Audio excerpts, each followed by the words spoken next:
I've been in a relationship with my girlfriend, 23F, for 2.5 years, and I'm a 25M. She moved into my place 2 months ago, and things have generally been great.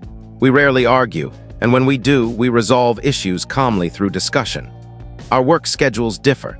She's at her job from 8 a.m. to 4 p.m., while I work from 10 a.m. to 7 p.m.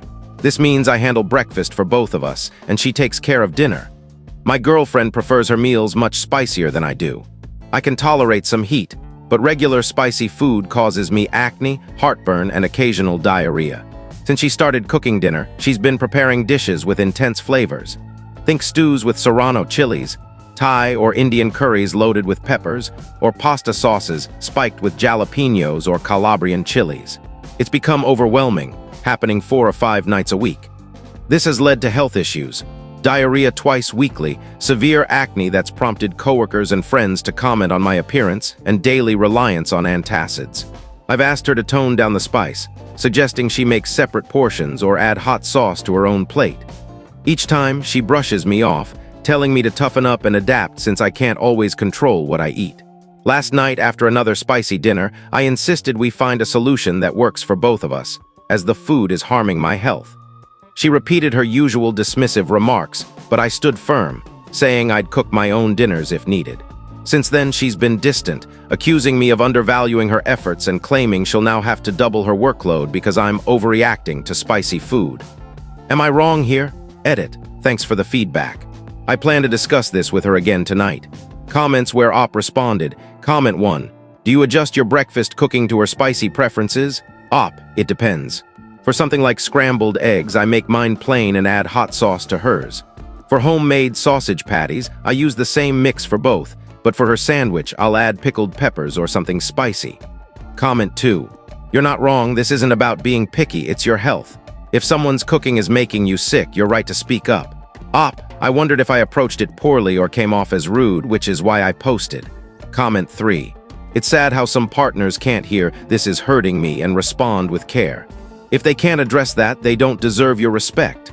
Op, I want to defend my girlfriend, but your comment hits hard. I'm struggling to accept that she might not care as much as I do. Comment 4, Reddit often jumps to break up, but we only see part of the picture. Your girlfriend needs to stop dismissing your health concerns and drop phrases like "man up." You might have your own flaws to work on, but don't let her dodge accountability by bringing up unrelated issues. Op, you're right. For example, my girlfriend loves cosplaying, but I used to tease her about it, which was mean. When she called me out, I stopped. I think this is similar. She needs to understand my side.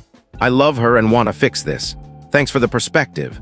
Update, things have gone downhill since my last post. The situation reached a breaking point a few days ago, so here's an update.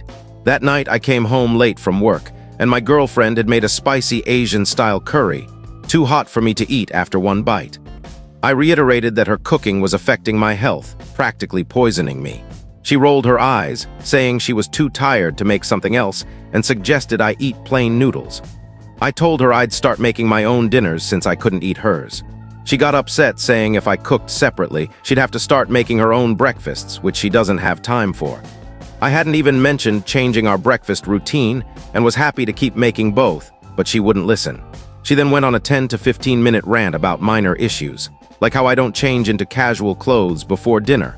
I wash up, eat, then shower for bed, or how I wake up later than her. She starts at 8 a.m., but I still get up by 7 to 7:30 to make breakfast.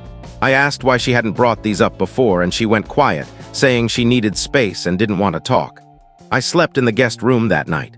For a few days, we barely spoke, made our own meals, and stayed in separate rooms. On Saturday, I suggested brunch to spend quality time and talk. Back home, I asked if she was ready to discuss what happened. She brushed it off, saying our new system of living like roommates was fine and to move on. I told her this wasn't working for me. I couldn't live silently with someone I love, eating separate meals at the same table. She got upset, accusing me of ignoring her happiness. When I said I couldn't ignore my own feelings, she snapped, "Why can't you be more like Colin?" I asked who Colin was, and after some pressing, she admitted he's a coworker in a relationship with another woman at her office. They're close friends with my girlfriend, sharing similar tastes in movies, hobbies, food, and travel. My girlfriend and I align about half the time. I enjoy watches and tennis, while she's into cosplaying and reading. I work in technical design, construction equipment, while she, Colin, and his girlfriend are in creative fields, fashion and jewelry design. She'd built up an image of Colin's perfect relationship because he and his girlfriend share so many interests, unlike us. She wanted me to be more like him to mimic their dynamic. I explained that every relationship is unique, and what matters is our love and happiness. She shut down, saying she wasn't comfortable discussing it, and when I pressed her to talk, she said she'd stay at a friend's place and left. Overwhelmed, I spent the rest of the day researching couples therapists. Sunday morning, she was back. I made breakfast, but she'd already eaten at her friend's. She started saying she'd been awful and I deserved better, but it felt like self-pity, not an apology. I asked her to get to the point, and she admitted Colin and his girlfriend had asked her to join their relationship as a throuple. Stunned, I told her to pack and leave, returning my keys. She tried to hug me, but I pushed her away and broke down in the guest room. Later, she came in, crying and cursing herself, but I said her tears meant nothing. That night, Colin called me from an unknown number, yelling about making my girlfriend cry and threatening me. I told him he could have her and hung up. A few days later, I found my car keyed and my front yard plants destroyed. I suspect Colin but have no proof, so I'm not pressing charges. I'm installing security cameras soon. My girlfriend has called repeatedly, leaving voicemails begging for closure, but I've ignored them. Recently, she's left messages taunting me about my past traumas and fears, even admitting she had Colin and his girlfriend over to my house when I wasn't home, detailing what they did. I'm disgusted that I spent nearly 3 years with her and have struggled with dark thoughts. Therapy and a planned Vegas trip with 2 close friends are helping me recover. I'm considering selling my house due to security and emotional reasons, especially since I'm no contact with my family and worry she might share my address with them.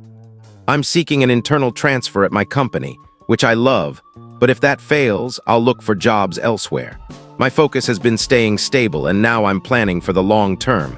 I hope my life calms down soon. Thanks to everyone who helped me avoid a bigger disaster.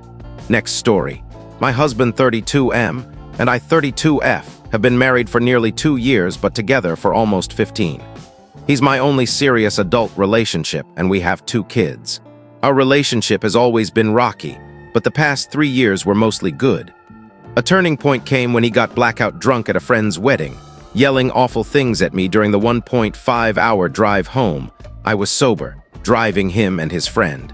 5 months ago, he woke up and said he was unhappy with me and his life, wanting to leave. He quickly backtracked, but over the past 5 months, he's left me 4 to 5 times, always returning with apologies. He's gotten upset when I go out with friends, gotten blackout drunk again, and acted terribly, details too sensitive for this thread. There was also major drama with his family that night. He's called me horrible names, often in front of our kids, and accused me of cheating without evidence. He claims I don't love or show him enough affection, but it's hard to feel loving towards someone treating me this way.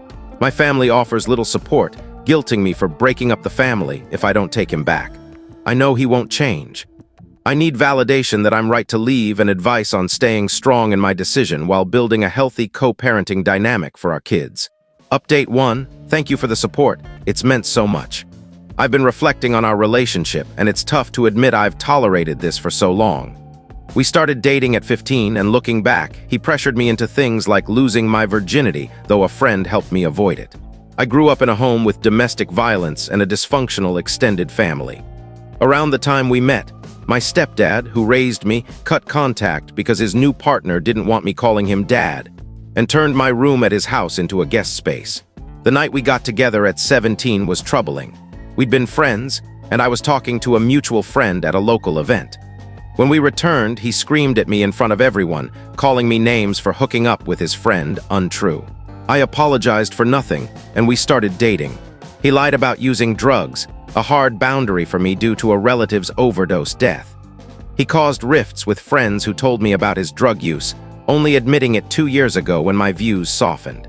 The past 2 to 3 years felt good because I was more compliant, managing our home, business, and kids alone. After my post, I gave in and gave him another chance. I told him I was visiting a friend's new apartment for dinner, and he tried to forbid me, yelling in front of our kids that we're either husband and wife or he's leaving. Overwhelmed, I agreed to try again. He admitted to checking my phone for messages with my friend, citing distrust. A week later, he left again. We're currently separated. He keeps apologizing, saying he loves me and regrets his words, but I've told him I need real change, which I doubt he's capable of. I suspect he's narcissistic.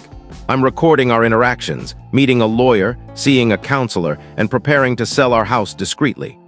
I've saved business financial documents to a separate email in case he cuts my access. His work email, which I manage, showed a Snapchat password change notification, suggesting he's seeing someone or hooking up casually. Any advice on next steps or clarifications is welcome. Thank you again. Additional info from Op. I appreciate the genuine support, but some comments were harsh. I'm proud of taking steps to leave after 15 years in an abusive relationship I didn't fully recognize as abnormal. I'm shielding my kids and almost ready to get us out. I'm not the one hurting them, he is. I'm doing my best to leave and hope for kinder responses in the future.